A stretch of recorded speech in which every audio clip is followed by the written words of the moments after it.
pinakamalagang bahagi ng ating banal na gawain, mga minana, kung saan tayo pidarako sa pag-aaral ng banal na ebanghelyo ng kaligtasan ng ating pinakamamalapay na ito po'y dadalhin ang ating po beloved ordained preacher, Fred De Asis. Praise the Lord.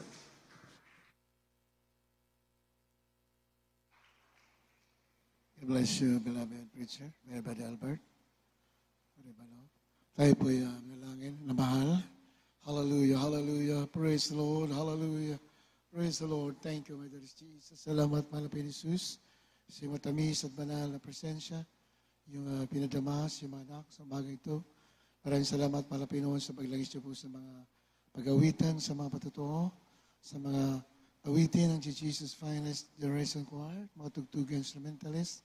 Sa bibigay, salamat sa mga naging matatapat. Sa pag-aaral salita, mahal na Pinoon, ikaw magpala, sa gana ko wala akong magawa, umaasa lamang sa inyo. So nang dalangin namin yung naggalang mga pastor. Bless us once again, Lord, through your word. Aming sinasaway lahat yung nakahaway. I bind of Satan in the name of Jesus. Timos ang bilipan doubts. Kasaut, right now, in the name of Jesus. In the name of Jesus. Amen and amen. Hallelujah. Praise the Lord. Puri natin mga Pinoon. Una sa lahat, nais ko po muna magbigay ng pinakamataas na pagpupuri at pagsamba sa ating pinakamahal na Jesus, ang ating Diyos na buhay na makapangyarihan sa lahat. I'd like also to give double honor and respect to our beloved evangelist, Wildes Almeida, the end-time prophet or loving God. And we always remember and cherish the blessed memories of our beloved assistant pastor, Lina Almeida. Our beloved Mama Dear, sa kanilang mga beloved children. Nabati ko rin natin mga beloved preachers, ating beloved co-workers, mga instrumentalists, mga awit, sa ating mga webcast viewers, at sa inyo lahat, tinamahal. Magandang umaga po. Puri natin mga Pinoon. Kindly, pakibasa. The book of Revelation, chapter 12, verse 14 up to 17. Dito po sa aklat ng Apokalipsis Kapitulo 12, ang talata po ay 14 hanggang talatang 17. At sa babae ibinigay ang 2 pakpak ng aginaw malaki upang ilipad sa ilang mula sa harap ng ahas hanggang sa kaniyang tahanan na pinagkadilihan sa kaniyang isang panahon at mga panahon at kalahati ng isang panahon. At ang ahas ay nagbuga sa kanyang bibig sa likuran ng babae ng tubig na gaya ng isang ilog upang maipatangay siya sa agos. At tinulungan ng lupa ang babae at ibinuka ang kanyang bibig at nilamon ang ilog na ibinuga ng dragon sa kanyang bibig. At nagalit ang dragon sa babae at umalis upang bumakas sa nalabi sa kanyang binhi na siyang nagsisitupad ng mga utos ng Diyos at mga may patotoo ni Jesus.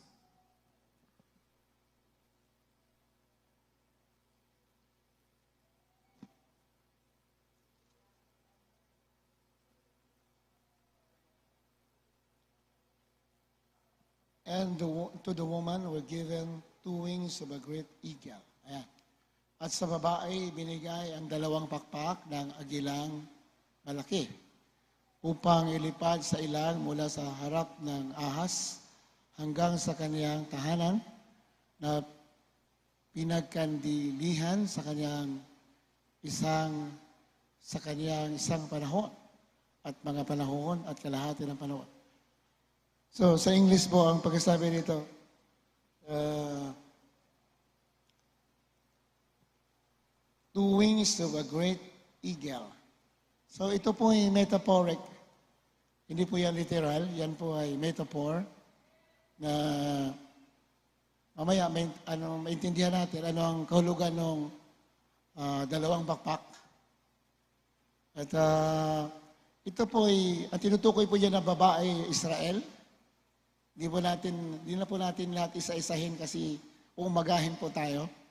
Ay shortcut lang po natin. The woman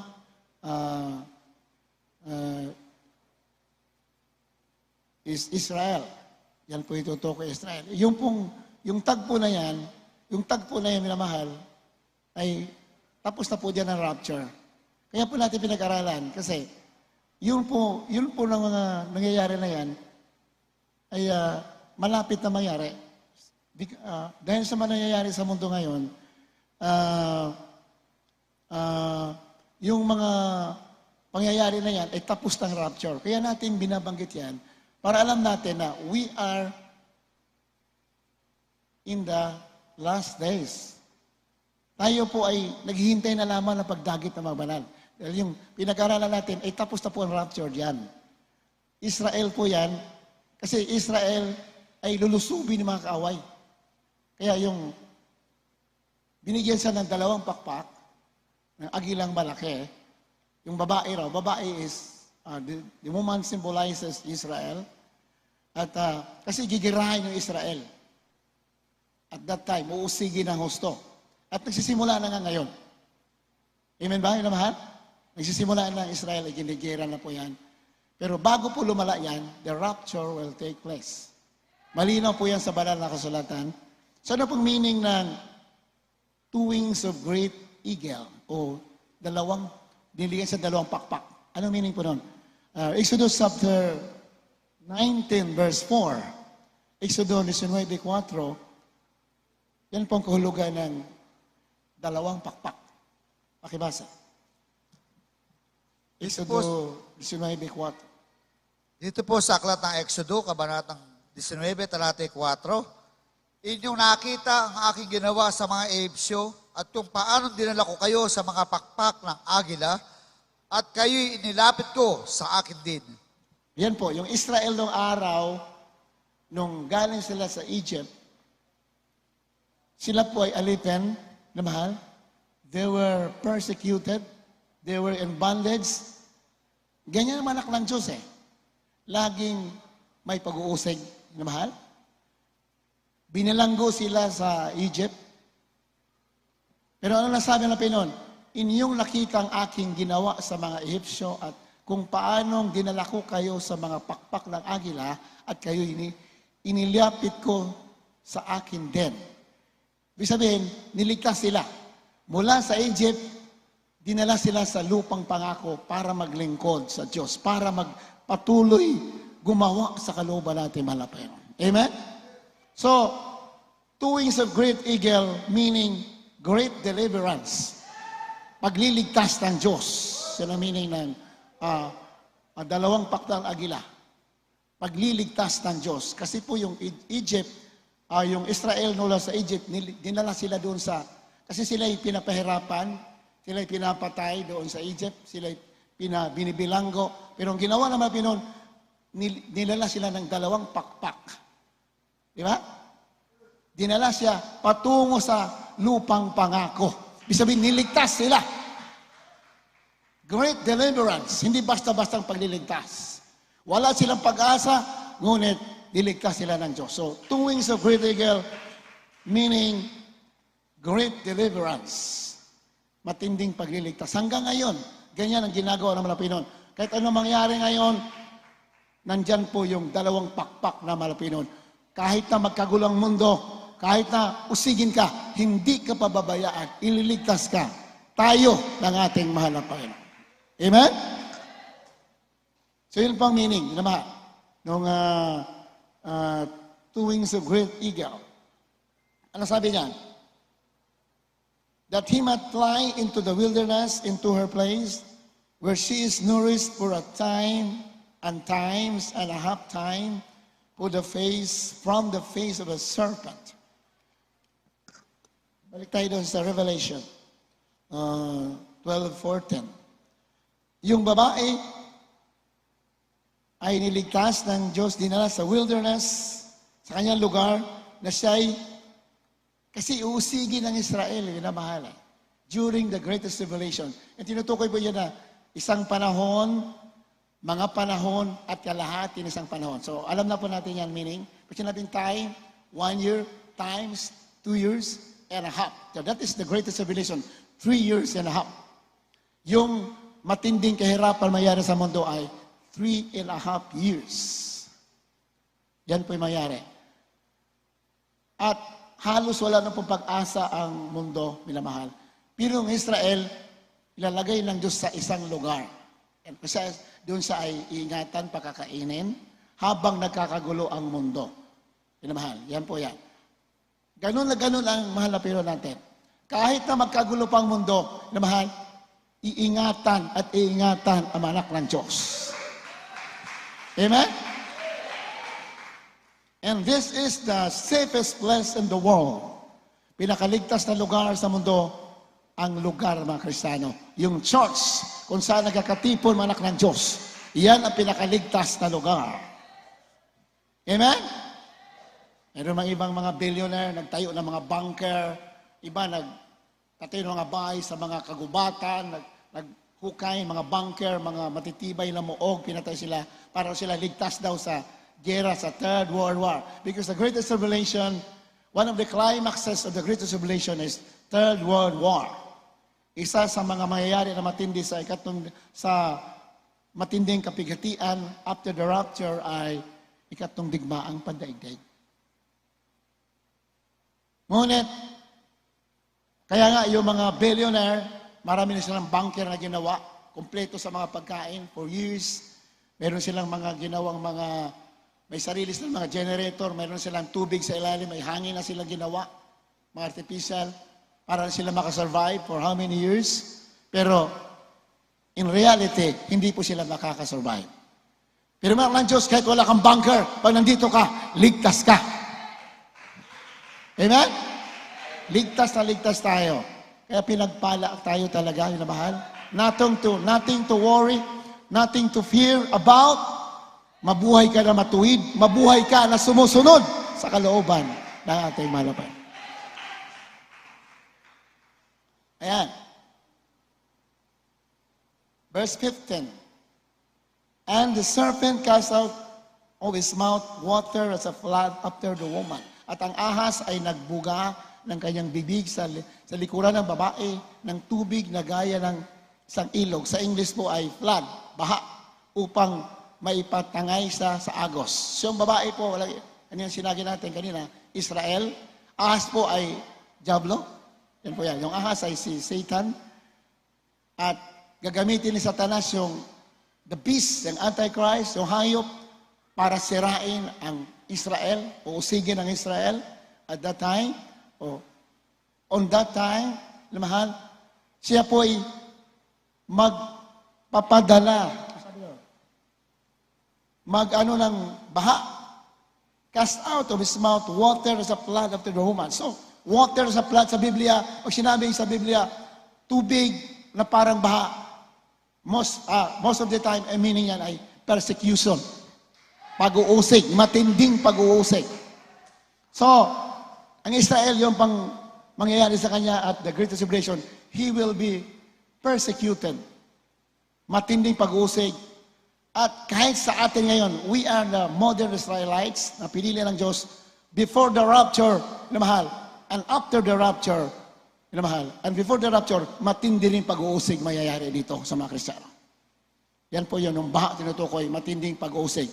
Gusto ipatangay siya, gusto siya mapahamak. Pero ang anak ng Diyos, hindi po mapapahamak. Makakaranas tayo ng mga kapighatian, mga kahirapan, will be in sorrow or in pain, but we will not be destroyed. Hindi tayo mawawasak. Kaya nga yung mga trials natin, training yan, sinasanay tayo para pagdating doon sa matinding pag-uusig, sanay ka na. Amen? Wag kayo magtaka bakit may pag-uusig, bakit may mga kahirapan, may mga ganito. Normal yan, kasi training yan. Kasi bago mag-rapture, may matinding pag-uusig na mangyayari. Then after the rapture, mas matindi. Pero wala na tayo rito. Yung Israel na nandito, kawawa. Pero iingatan sila ng ating mahal na Panginoon. Hallelujah. Bakit ang Israel po ay hindi nakasama sa rapture? Kasi po, minamahal, lahat ng Israel, halos sila ay hindi sila naniwala sa gospel. Hindi sila naniwala sa Ebanghelyo. Nadaya sila. Dahil yung ating mahal na Kristo ay nabuhay mag-uli, Binayaran ng mga leader ng religion sa Israel yung mga sundalo na nagbabantay. Na nakita nila mismo na bumangon na ating Mahal na Kristo sa mga patay. Nakita nila. Anong sabi ng mga leader religion? Binayaran sila ng malaking halaga ng salapi. Sabihin ninyo, ninakaw ng kayong mga alagad ng katawan. Hindi sa bumangon mag-uli, ninakaw. Hanggang ngayon, yun ang kanilang paniwala. Akala nila ang ating mga Pinoy ay hindi totoong Mesiyas. Kaya nadaya sila ng mga leader religion na ginamit sa Satanas. Hanggang ngayon, the religions are being used by Satan to deceive the people of the world. Pero salamat sa mga Pinoy, we are set free from religion. Minamahal. Kayo man sa reliyon, kawawa kayo. Kawawa kayo. Dahil walang reliyon na makapagliligtas sa tao. Relasyon sa Diyos ang kailangan. You must be born again. For unless a man is born of water and of the Spirit, he cannot enter into the kingdom of God. Kaya, ano sabi dyan? Verse 16. 16. At tinulungan ng lupa ang babae at ibinuka ang kanyang bibig at nilamon ang ilong na ibinuga ng dragon sa kanyang bibig. Ayan. Tinulungan ng lupa yung babae.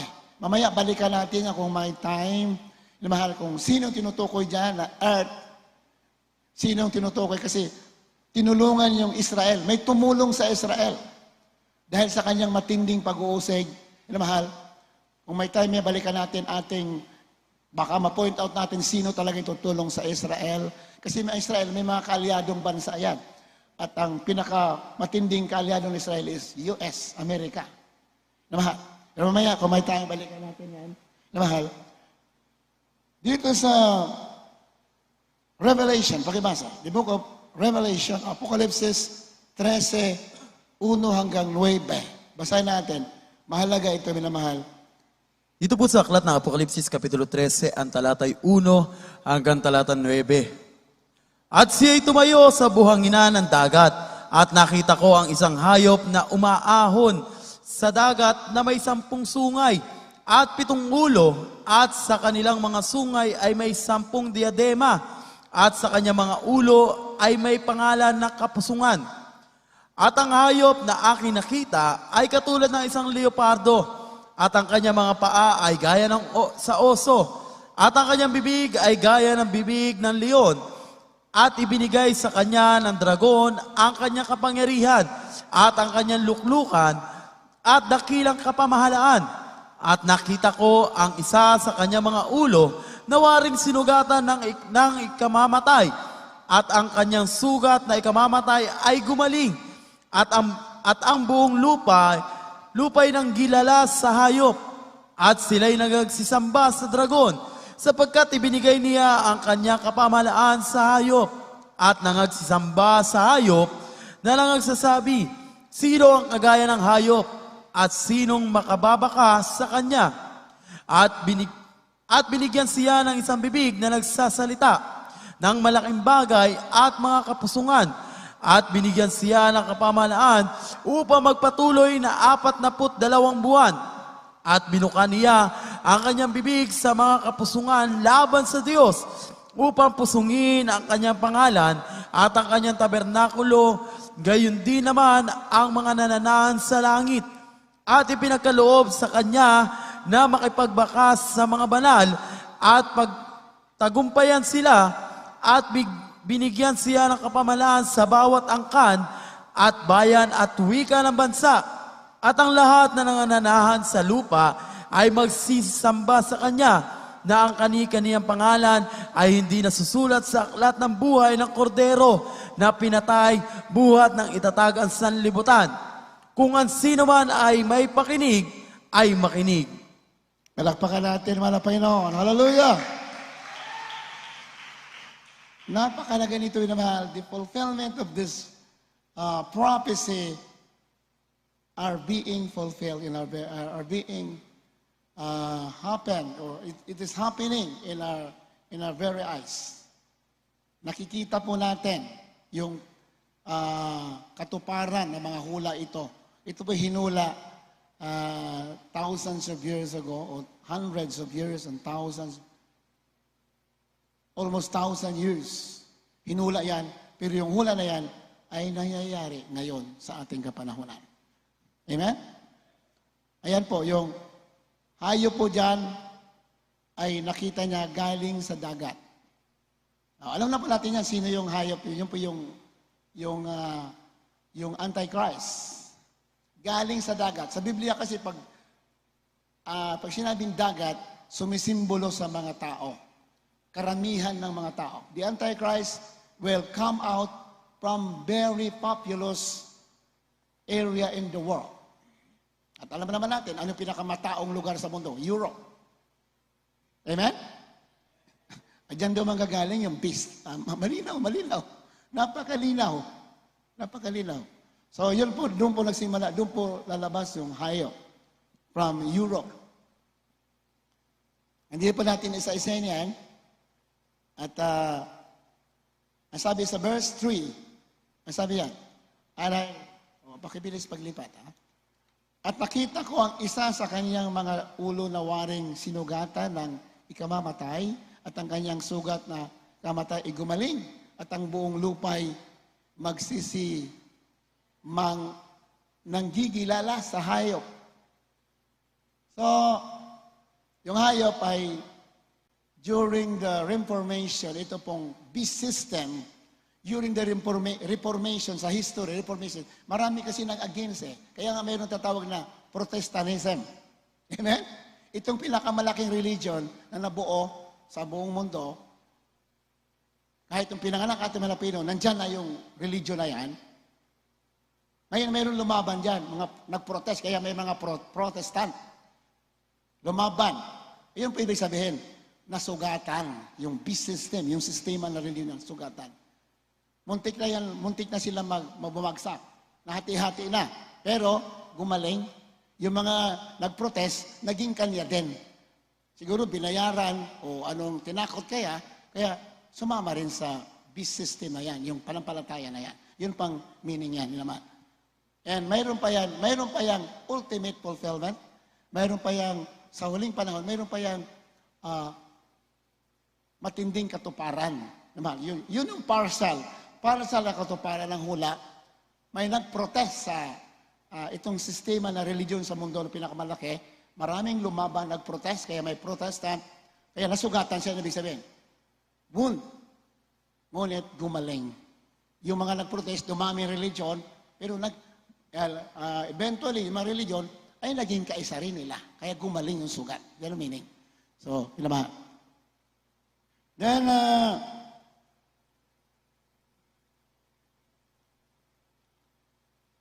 at sinamba ng mga tao yung dragon with some power which gave power unto the beast. Sumamba.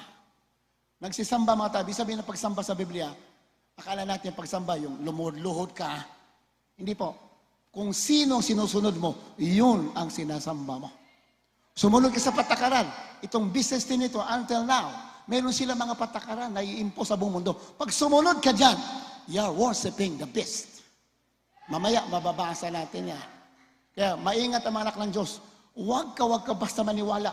Kahit napakaganda pa ng offer na ilalagay sa katawan mo. Do not believe.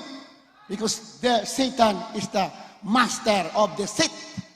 Dadayain ng mga tao. Kaya marami na punta sa impyerno because of deception. Kaya nga maraming anghel nagrebuilde sa langit, tinapon sa impyerno, ibang anghel yan, anong dahilan? Dinaya lamang sila ni Satanas. Dinaya. Kaya maraming anghel na tapon sa impyerno. There are billions upon billions of angels na itinapon sa lupa, sa impyerno. Anong dahilan? They believe Satan. Naniwala sila kay Satanas. Walang exemption dyan. Kaya yung duty mo, to know the Word of God, to know the will of God, para hindi ka madaya. Once na tinanggap po yung turo o programa o patakaran ng Antichrist, wala ka ng pag-asa. Kasi anak ka na ng Diyos You already know the truth. You have the Spirit of God. You have the Word of God. Then maniniwala ka pa? Tagalangit ka na, maniwala ka? Kaya yung mga anghel hindi pinatawad ng Diyos eh. Yung anghel, pinagpala tayo, pinatawad tayo. Yung mga anghel na nagkasala, hindi pinatawad. Sabi ng Biblia, hindi pinatawad. Sa 2 Peter nakasulat, hindi pinatawad ng mga anghel. Bakit sila pinatawad? Kasama nila ang Diyos eh. Kilala nila ang Diyos, nasa langit sila. And yet, naniwala pa sila kay Satanas. Hindi sila pinatawan. Tayo, pinagpala. Binigyan nila ng chance. Pinatawad tayo. Pero, alam mo ng katotohanan sa huling panahon, kung susunod ka pa sa system, mula nung bago po tiniligtas, pinapangaral na natin mga pastor. Sino yung Antichrist? Sino yung beast? Sino yung hayop? What will happen in the last days? Sinasabi na huwag kang magpasatak. Huwag kang tatanggap ng anuman. Pinangaral na, and yet, maniniwala ka pa. Matinding problema yan. Kung sinong pinanawalaan mo sa Biblia, iyon ang sinasamba mo.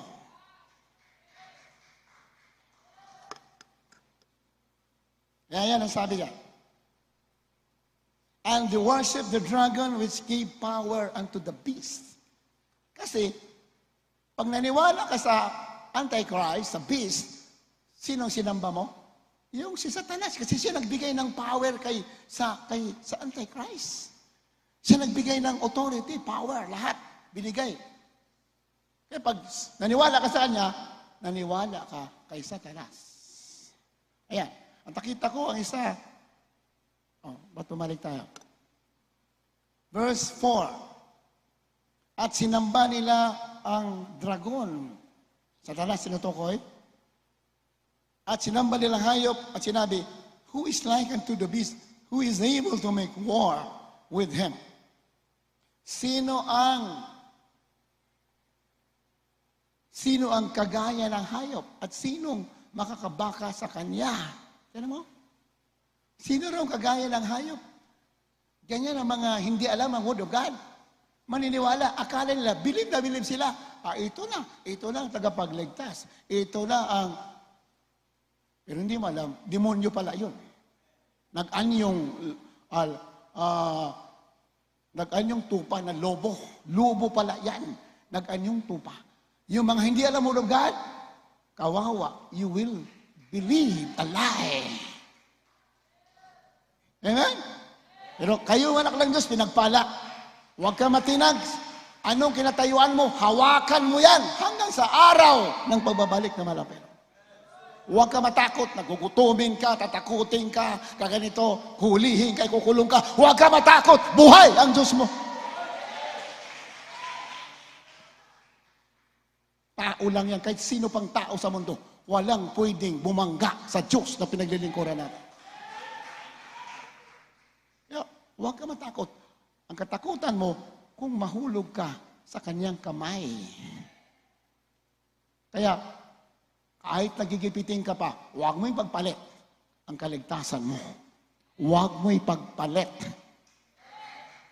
Sabihin, wala ka ng trabaho, wala ka ng kita, magugutom ka, huwag mo ipagpalit dahil ang Diyos mo, the greatest provider. Amen? Ganun lang paglilingkod sa Malapinoon. Ang gusto ng Malapinoon, hindi ka compromiser. Kaya sa Malapinoon, be faithful even unto death, and I will give you the crown of life.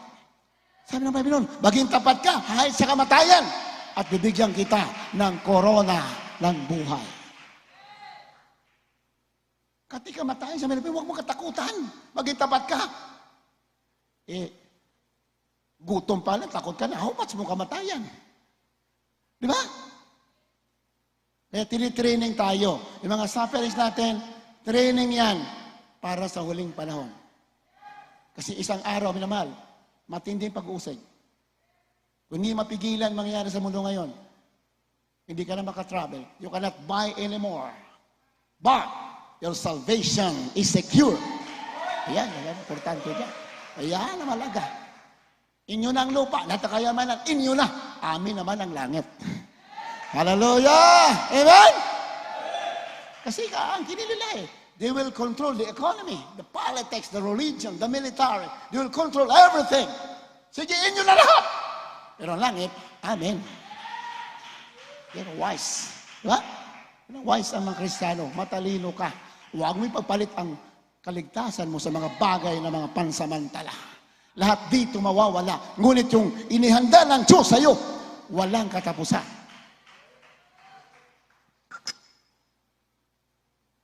Verse 5. Ano sabi niya? And there was given unto him a mouth. At binigyan siya ng isang bibig na nagsasalita ng malaking bagay at mga kapusungan. Itong ginagawa ng Antichrist, di ba? Matindi. Puro pamamusong, blasphemy. Ang word of God, tinitwist. Binabalik ka ng salita ng Diyos. Parang pinapalabasan na siya talaga ang tama. Siya ang tama. Pero sa katotohanan, walang tama sa kanya. Puro kasinungalingan. Puro daya. Kaya, binigyan siya ng salita ng malaking bagay at mga kapusungan. At binigyan siya ng kapamalaan upang magpatuloy na 42 buwan. Binigyan siya ng pamalaan, kapangyarihan para magpatuloy ng 42 buwan. Ilang taon niya ang 42 buwan? 42 months is 3.5 years. Yan po. Binigyan siya magpatuloy sa hanggang 3.5 years. Magpapatuloy siya. Nagsimula na sa kanya nagsimula. Magsisimula na. Nagsimula na. Nagsimula na. Nag-umpisa na niya kontrolin ang buong mundo. Nagsimula na. And he will continue up to the greatest tribulation of 3.5 years. Anong meaning yan? Rapture will happen anytime. Mapalad yung mga hindi natutulog. Mapalad yung mga mainit. Pag rapture, kasama ka. Hindi man literal na tulog, tinutukoy natin. Ibig sabihin, hindi ka nanlalamig. Kasi pag natutulog ka, ibig sabihin, nanlalamig ka. Hindi naman yung literal na tulog, tinutukoy natin. Hindi yon. Ibig sabihin, natutulog na spiritual, hindi ka tumitigil sa paglilingkod. Lagi kang tapat. Lagi kang on fire. Yun ibig sabihin, hindi natutulog. Hindi natutulog. Yun ang meaning, hindi natutulog. Pero kung hindi rin tayo natutulog pag-ubay, mas maganda rin yun. Diba? Kasi lahat, makapagsamba ka na maayos, di ka natutulog eh. Mapakinggan mo mabuti yung mga salita ng mahal na Panginoon na tinuro ng Diyos natin. Tinuro natin mga pastor, beloved Mama dear. Di ba? May tinuro nila, mapapakinggan mo. Sabi ng Biblia, ang salita ng Diyos ay sandata ng mga Kristiyano. Di ba? Pag natutulog tayo, nabawasan ka ng sandata. Kasi ang Word of God is the sword of the Spirit. Tabak ng Espiritu, ang salita ng Diyos. You can stand against the enemy because you have the Word of God. Pag sumasa yung salita ng Diyos, kaya mong harapin ang kalaban. Kasi tabak eh. Verse sa 7, diretso na tayo. And it was given, 7. And it was given unto him to make war. At pinagkaloob sa kanya na makipagbaka sa mga banal. At pagtagumpayan sila. My God. Hindi masyado magandang balita yan. Tatalunin daw mga banal. Pero hindi ngayon yan. After the rapture. Amen. Yung mga naiwan sa rapture, yun ang tatalunin. Hallelujah! Amen? Pero yung mga kasama sa rapture, hindi ka natatalunin. Kasama mo na. Marapin, you are a glorified body. Wala ka ng kamatayan. Pag tunog ng trumpet, the last trumpet will sound, our mortal body will be changed into an immortal body. Wala nang tatalab na sandata. Wala nang kamatayan. Wala nang sakit. Bakit? Immortal body.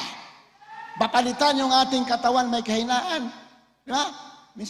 Minsan tinatamad ka magdalo. Tinatamad ka obedient. Nanghihinang katawan mo. Pero pag rapture, papalitan yung katawan na may kahinaan. Katawan na may kasiraan. Papalitan ng katawang walang kasiraan. Kailan mangyari yon? At the last trumpet.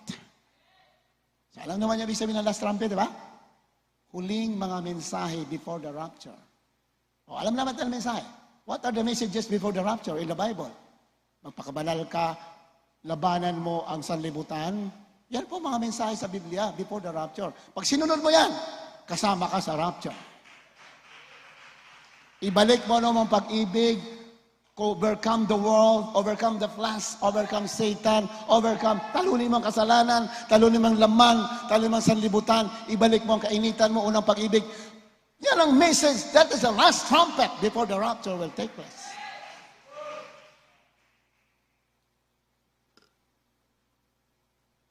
Verse 7. And to overcome them, and power was given him over all kindreds and tongues and nation. Kukontrolin niya lahat. Yung hayop, yung beast, Antichrist. Siya nang pamalaan sa bawat angkan, bayan at wika at bansa. He will be in control of every nation, of every tongue, of every people in the world. Unti-unti na ba nangyayari? Unti-unti na ba? Unti-unti. Pag hindi ka magganito, you cannot travel anymore. Pag hindi mo sinaksak sa baga mo ito, ayaw mo sa baga isasaksak. Gusto mo sa baga mo na isaksak eh. Para tapos na lahat eh. Yung mga tao gusto saksakan sa baga nitong pag sasaksak nitong gusto isaksak ng mga antikristo na ito eh. Pero, salamat sa malapit noon, bago mangyari yan, before that happens, before that law, kasi may gagawin lang batas yan eh. Sa Biblia yan eh. It will become a law. Bago tuloy maging batas yan, ang anak ng Diyos ay wala na dito sa lupa. Kawawa yung may iwan, tatalunin sila ng kahoy. They will be killed by the Antichrist. Papatayin yung mga iwan sa rapture. Pero pinagpala pa rin. Mas pinili nila mamatay kaysa sumamba sa hayop. Nakasulat sa Biblia.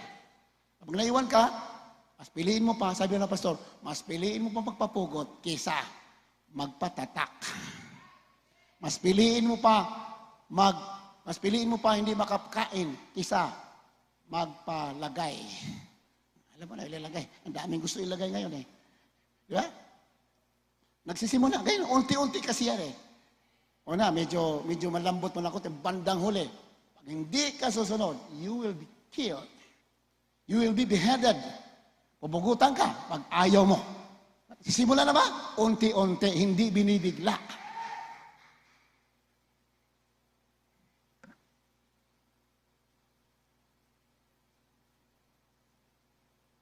And all that dwell upon the earth shall worship him, whose names are not written in the book of life of the Lamb, slain from the foundation of the world. At pinagkaloob sa kanya, 8, verse 8. At ipinagkaloob. Naantok yata yung naglilipat, matagal. And all that dwell upon the earth shall worship him. At lahat na mananahan sa lupa ay sasamba. Sasamba. Susunod. Lahat ng mga nanahan sa lupa, lahat ng tao sa lupa, susunod. Sino yung susunod? Sino susunod? Yung mga ang pangalan ay hindi nakasulat sa aklat ng kordero na pinatay, buhat na itatang sa libutan. Ibig sabihin, wala sa book of redemption. The book of the Lamb of God is the book of redemption. Dahil ang Kristo ay pinatay bilang tupa, bilang pagtutubo sa tao. Pag ang pangalan mo kasulat doon sa kanyang aklat, you are redeemed, tinubos ka na, ligtas ka. Pag wala ka doon, sabi doon, lahat daw ng mga sumasamba ay wala ang pangalan doon. Paano kung doon pangalan mo at sumunod ka? Baka burahin ang pangalan mo. Hindi ako may sabi niyan, ang Biblia. Lahat ng sa mundo ay susunod. Lahat, pagsabi sa samba, susunod. Yan ang meaning. Lahat ng tao sa mundo susunod. Nangyayari na ba? Nangyayari na ba? Sumunod lahat eh. Pero yung mga nakasulat ng pangalan sa aklat buhay, hindi susunod. Hallelujah! Amen! Yung pangalan na nakasulat sa aklat ng pagtutubos, huwag kang susunod. Pag sumunod ka, baka burahin ang pangalan mo. Di basta-basta. Ibig sabihin mo pa yun, alam mo ng katotohanan. You have the Word of God. You have the Spirit of God. You have seen signs and wonders and miracles. And yet, naniwala ka pa sa daya. Magagalit ang malapay. Kaya tayuan mo ang kaligtasan mo. Ang katotohanan, tayuan mo. No matter what the cost is. Ganyan po ang gusto natin ng paglilingkod. No compromise. Sabihin mo, sundin mo ang tama, dayuan mo ang mali.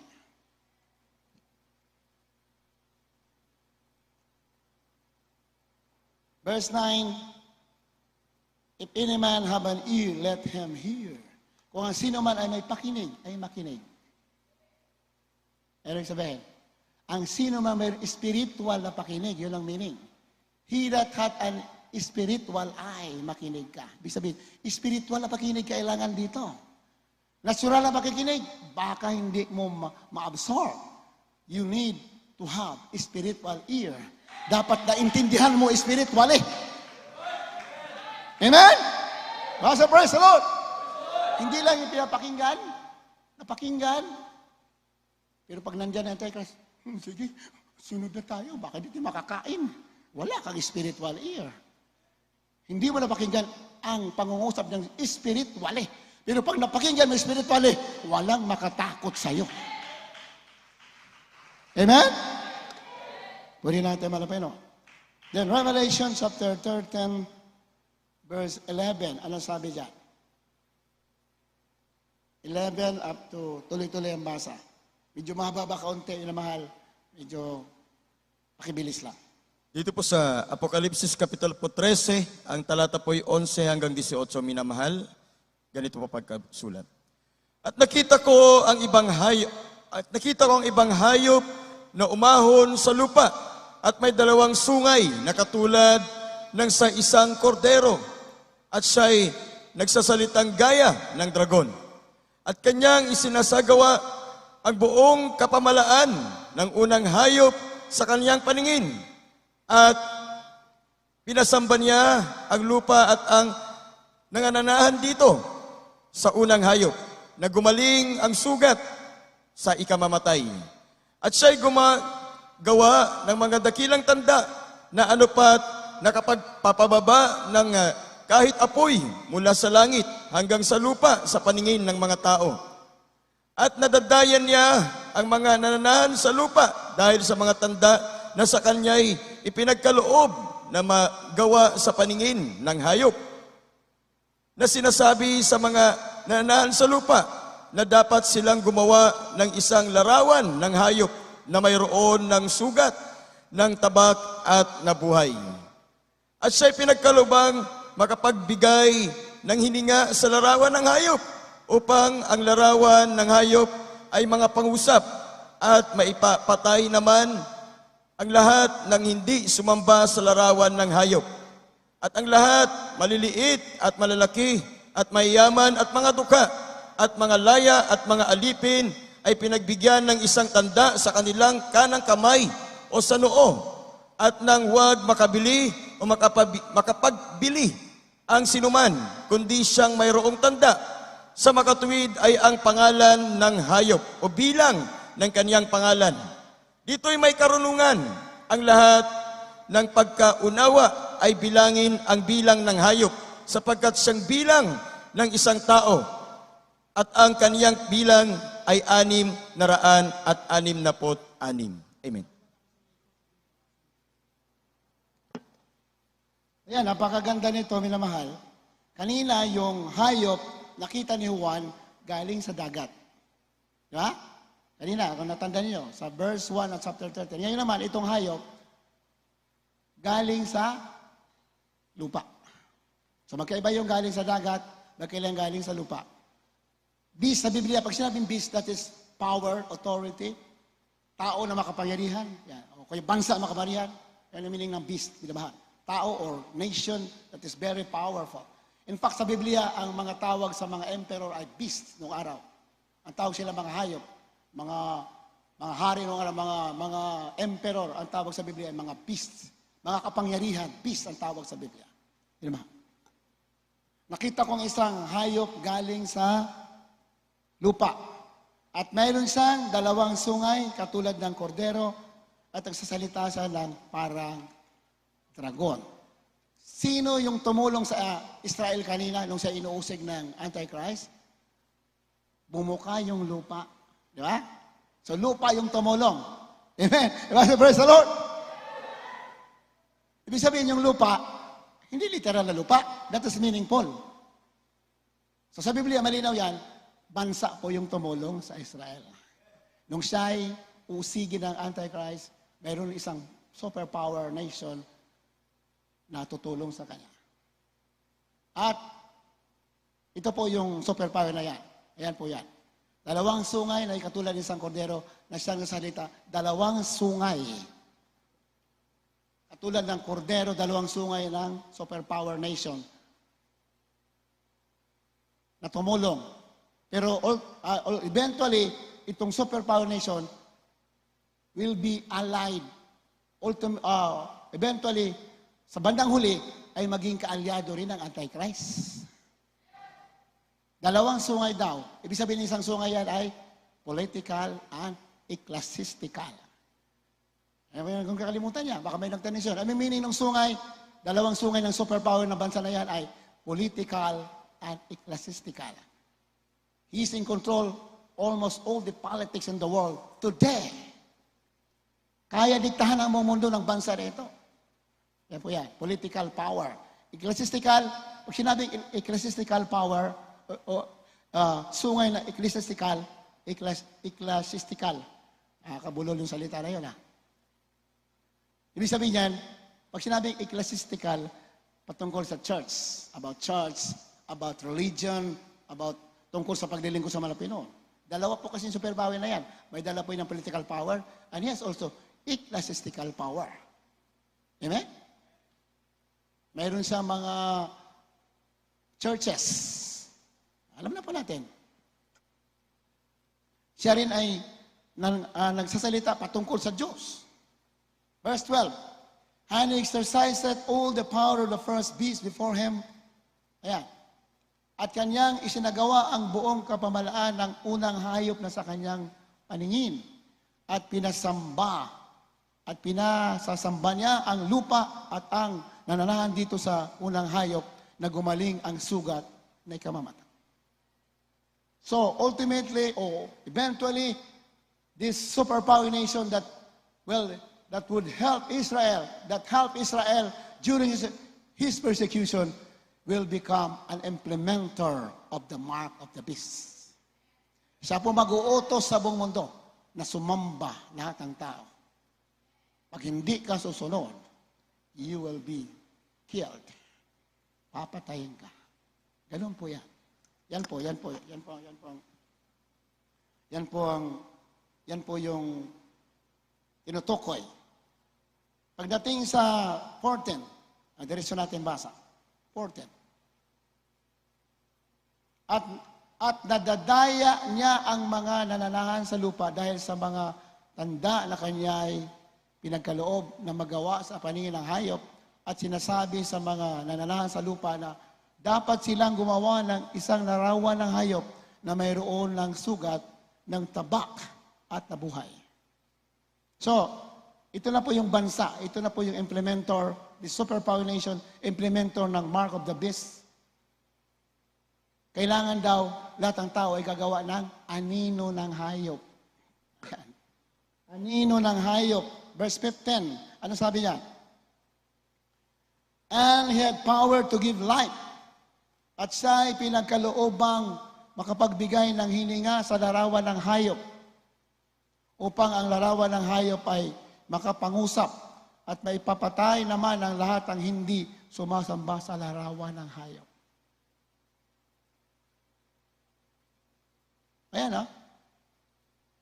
Gagawa siya ng larawan ng hayop. Larawan, o sa English kasi image. O sa ibang translation ay anino. Pag anino, naman nakakita ka ng anino.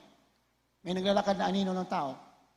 Yung anino ng tao, makikita mo lang anino ng tao. Pero may makikilala kung sino ang tao yon. Yun po ang image, yung anino. Makikita mo yung anino, pero makikita kung sino yung, kung anino lang makikita mo, hindi makikita mo yung tao na may anino.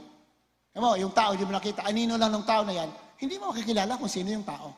Kasi anino lang nakita mo eh. So yun ang gagawin ng itong implementer ng Mark of the Beast. Kanyang utusan na lahat ng tao na gagawa ng anino. At ang hindi susunod sa samba sa anino ng hayop ay ipapapatay. Bakit anino? Kasi yung hayop din ay may gawa niyan. Lahat ng mga nangyayari ngayon, yung hayop ay may gawa. Yung beast, yung antichrist. Hindi nga alam ng ibang mga pinuno, hindi alam yung presidente. Nang gumagawa pala niyan, akala nila yung maka-Diyos, hindi pala. Yung pala, demonyo pala yung may utos noon. Siya kasi, anino lang kasi nakita nila. Amen? Hindi nila kilala. Kaya kailangan itong implementor, itong superpower nation, siya po ay gagawa, utusan lahat na sumunod. Ang hindi sasamba sa anino. Ibig sabihin, pag hindi susunod sa anino ng hayop, ay papapatay. Hindi sumamba sa larawan. Ibig sabihin, hindi kasi halata, kasi anino lang. Hindi halata. Anino lang. Kailangan sumunod kayo. Sumamba kayo sa anino. Ano yun? Ito na, nangyayari na. Ito, lahat. Ganyan, ganito. Gawin nyo na, tanggapin nyo na yan. Kabubuti yan. Hindi na alam, gawa yun ng demonyo, yung Antikristo. Hindi na kilala kasi ang nagpalaganap, lumabas na anino lang. Diba? So praise the Lord. Sumamba sa larawan ng hayop. Pag naniwala ka sa mga nagpapa-implement yan, pag sumunod ka sa mga nag-uutos yan, hindi mo alam, ang may pakana doon, yung Antikristo, hindi mo alam.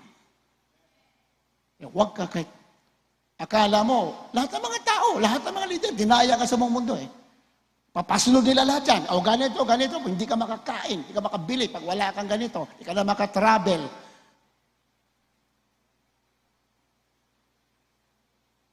Pag sumamba ka, hindi ka sumamba sa anino, hindi ka sumunod sa mga inutusan niya, sa mga kasapwat niya, sa buong mundo, pag hindi ka sumunod, papatayin ka kasi siya rin na may gawa noon. Amen? Nasa praise the Lord. Nagpala tayo sa unang panahon mga pastor, pinahayag sa atin ang katotohanan. The truth of the Word of God is revealed unto us. Hallelujah. Kaya pagdating sa 16 at lahat, 16, at ang lahat, maliliit at malalaki, at mayayaman at mga dukha, at ang mga laya at ang mga alipin, ay pinagbigyan ng isang tanda sa kanilang kanang kamay o sa noo. Tuloy, 17. At nang huwag makabili o makapagbili ang sinuman, kundi siyang mayroong tanda sa makatuwid ay nang pangalan ng hayop at bilang ng kanyang pangalan. Tuloy lang. Dito'y may karunungan, ang may pagkaunawa ay bilangin ang bilang ng hayop, sabagat siyang bilang ng isang tao, at ang kanyang bilang ay 666. Unti-unti yan. Ngayon, hindi mo na sa kanang kamay, hindi mo na sa noo. Pero ikukondisyon mo na mga tao. Kailangan ito muna. Then, ultimately, you will be sealed in the right hand and their forehead. Simula yon. Pero magkakasama yon, yung una nilang ipapasagawa sa mga tao sa mundo, ang bandang huli, yun na yun, yung pinaka-final, yung mark of the beast. Diba? So, praise the Lord. Yung marka ng hayop. Hindi ka mamarkahan hanggat hindi ka tumanggap muna ng pauna nila, conditioning. Pag wala ka ganito, hindi ka na makabiyahe, yun muna, conditioning yan eh. Pag tinanggap mo yan, yung pangkukondisyon nila ng tao, pag pinaniwalaan mo yan, hindi ka na makakaligtas doon sa mark of the beast. Papunta ka na doon. Sabi, hindi pa naman mark of the beast. Hindi na. Sabi natin hindi pa, pero papunta na yan doon. Pag naniwala ka dyan, diretso ka na doon. Hindi ka na makakatanggi. Kaya ang gagawin mo, sa una pa lang, huwag ka nang kahit ano, layuan mo lahat. Kahit ano mangyari, ang kaligtasan mo ay napakalaga. Hindi kaya bayaran ng lahat ng kayamanan sa mundo. Your salvation is the most important thing in life. Wala na makahigit yan. Kaya pinagpala ka, minamahal. Huwag mo ipagpalit. Huwag mo ipagpalit. Kahit na, sabihin, wala ka ng trabaho. O, inyo na lahat ng trabaho. Ang trabaho ko ngayon, magpuri na lang sa malapay na. Amen? Master, praise the Lord. Di ba? Anong nangyari sa aklat ng mga gawa? May pattern tayo. Ang lahat sa aklat ng gawa, chapter 2, hindi natin basahin. Lahat ng mga Kristiyano, nagsama-sama. Nagsama-sama. Yung mga may kaya, ipinagbili. Nagsama-sama sila lahat sa isang lugar. Yan po ang pattern. In the last days, ganun din. Magsasama-sama lahat. Lahat ang walang, natural, sasama ka na. Saan ka pupunta? Tinanggalan ka na ng trabaho eh. Wala ka lang gagawin, kundi sumama at maghintay sa pagbabalik ng mana. Ganun po yan.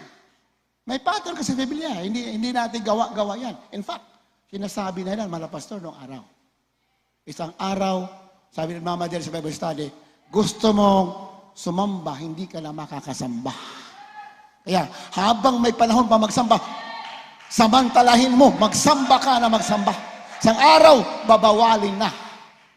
Pero bago mangyari yan, ipagbawal, ang mga anak ng Diyos, sama-sama para maghintay sa bababalik natin. Nasa Biblia lahat yan. Ang mga apostol, lahat ng mga believers, sama-sama sila. Walang mahirap, walang mayaman. Lahat ipinagbili na mayayaman, kaya lahat walang mahirap, walang mayaman. Sama-sama. Ganon din in the last days. Bago lumala yan, lahat tayo magsasama-sama. Dahil wala ka nang pupuntahan, pero pinagpala ka, ito ang pinakasigurado. Maghihintay na lamang tayo sa pabalik natin. And that happened anytime. Now. Hindi na tayo bibilang na mahabang panahon.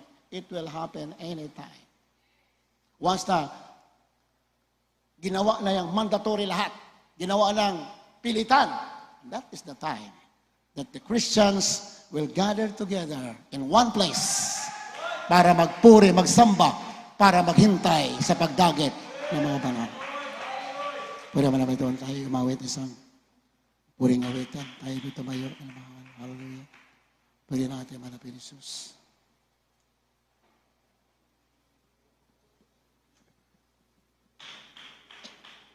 Bago tayo manalangin, umawit din tayo isang puring awitin. Hallelujah. Purihin natin manapin. Hallelujah. Hallelujah. Praise the Lord. Siya lang ang ating tunay na kaibigan. Huwag ka magkaibigan sa mundo. Dahil madadala ka ng gawa ng Antichrist. Do not be a friend of the world. Ang tunay mong kaibigan, walang iba ang ating mahal na Jesus. Hallelujah.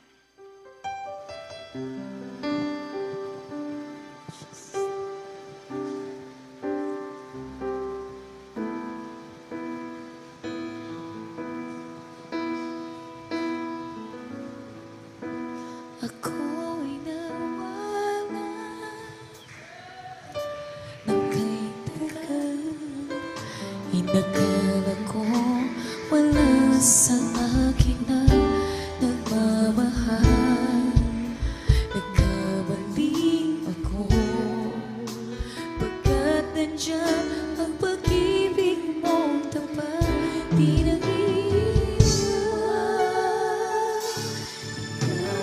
Diyos aking kaibigan, pag-ibig mo'y walang hanggan. At pag-isip sa umaga, ako'y yakap mo, Ama. Ikaw ang aking kasagutan.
bless you, beloved friends.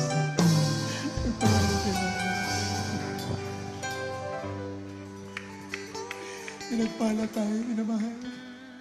Ito na mangyari. Iwanan natin mga kahirapan dito. Mga pagsubok, iwanan natin. Tayo sa piling, sa wala ng kaligayahan, sa piling.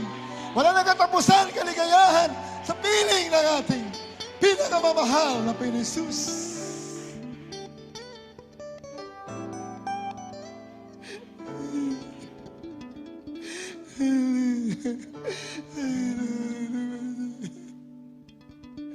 Dapat yung murihin, dapat yung sambahin.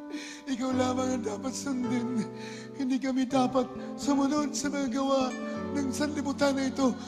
Kasi ang aming gagawin susunod sa iyo. Kaya na mangyari. Help us to follow you. Oh, my dearest Jesus.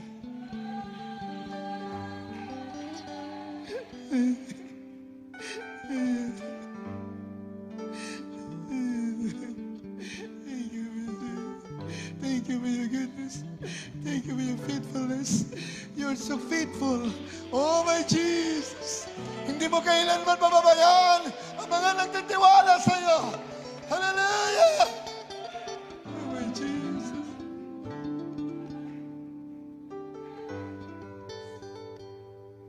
Kayo mga nagsakripisyo, kayo mga nagtitiis, hindi kayo pababayaan. Hindi kayo iwanan naman ang Pinoon. Kaya pinagpala ka!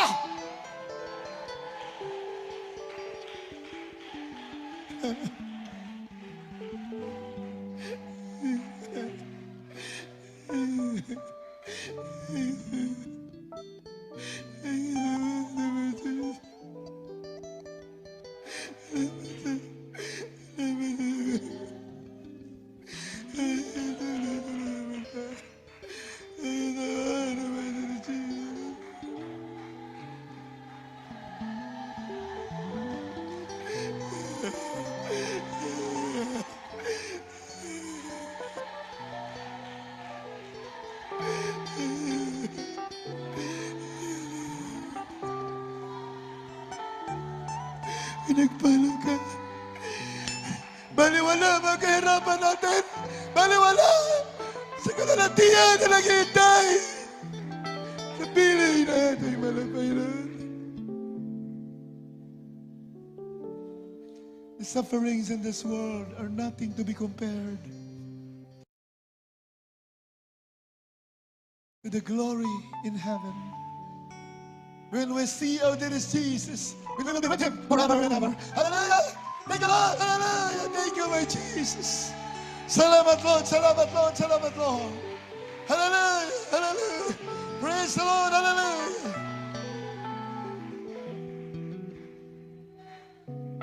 Manalangin tayo.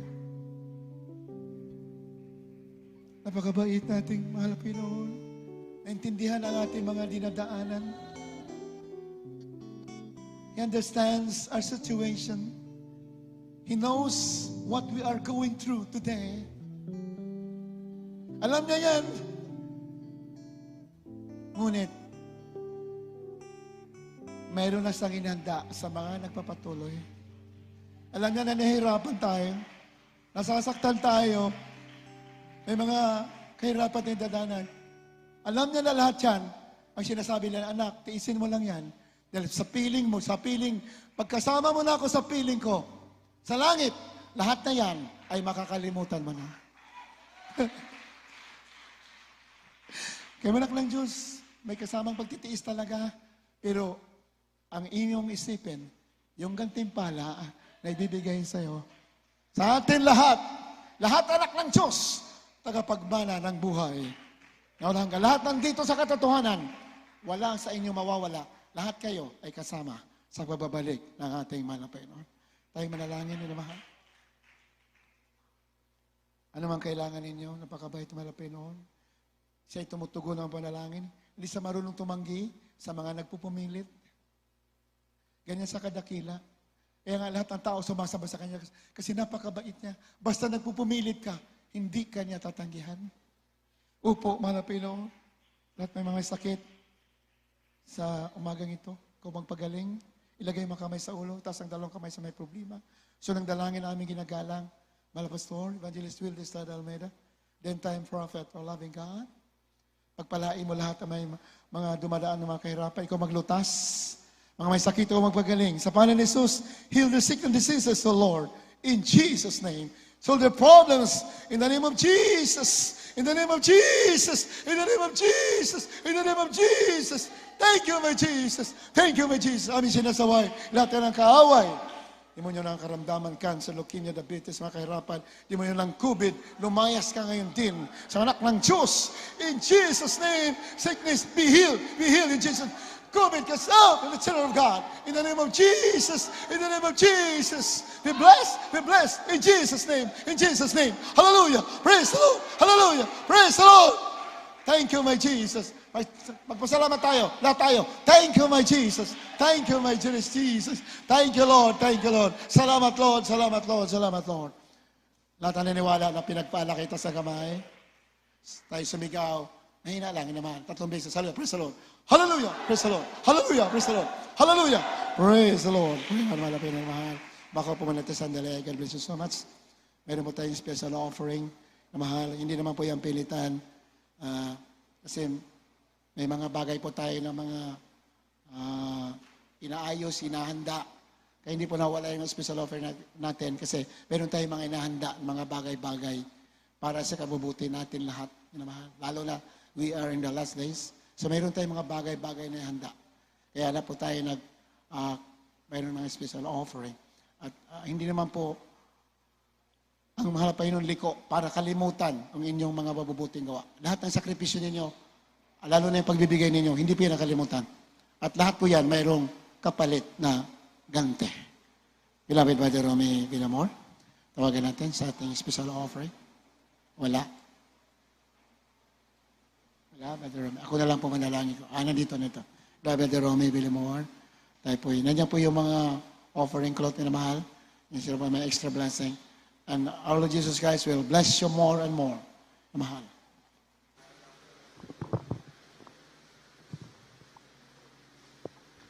God bless you po, beloved OP. Hallelujah.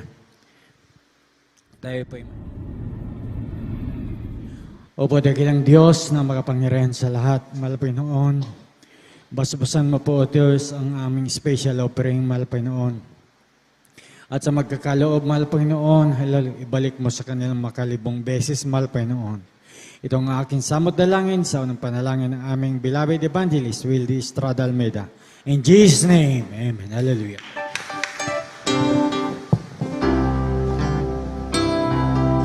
Diyos, salamat po sa pagpapala mo at sa mga biyayang laging natatanggap ko. Hindi ko na masukat ang pag-ibig mo, kaya ang buhay ko ay alay sa'yo. Ikaw ang aking mahal, Jesus. Ikaw ang aking mahal, O Diyos. Ang pag-ibig kong ito'y di magmamahil.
sa inyo sa iyong pinagkaloob para sa gawain natin, mga Pinoon. Tuloy-tuloy po ang ating pagsamba. Sa linggo dito po tayo 9 o'clock. And ang ating live streaming, tuloy-tuloy po yan every Wednesday, Friday, and Sunday. Na mahal, wag na wag tayo mabsent. Kung wala naman talagang kumari, wag talaga, na mahal, sa mga panahon nito. Kung may time ka talaga, dito talaga tayo. Na mahal, pero mga Pinoon. Kaya, alam na lang po natin, nandito na po sa Mansulatan, na natutupad na lahat yung mangyayari sa huling panahon. Kaya minamahal, huwag tayo mabsent. Huwag tayo mabsent. Kung wala naman talagang, kung mayroon kang pagkakataon na makapunta, pilitin talaga natin. Minamahal. Kung wala naman mabigat na dahilan, minamahal, dito po tayo sama-sama.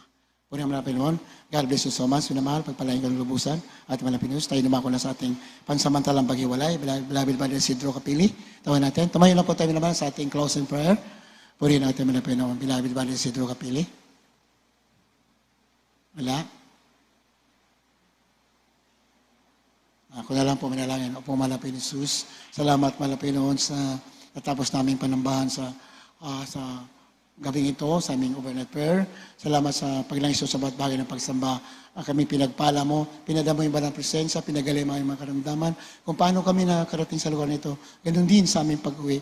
Makarating kami na lahati sa bawat aming tahanan. Takpan mo kayo yung banal dugo at sa aming pagbalik sa aming panlabasan ng bukas, muli kami bigyan ng kalakasan at biyaya para kami patuloy na makapagdalo hanggang sa araw pagbabalik.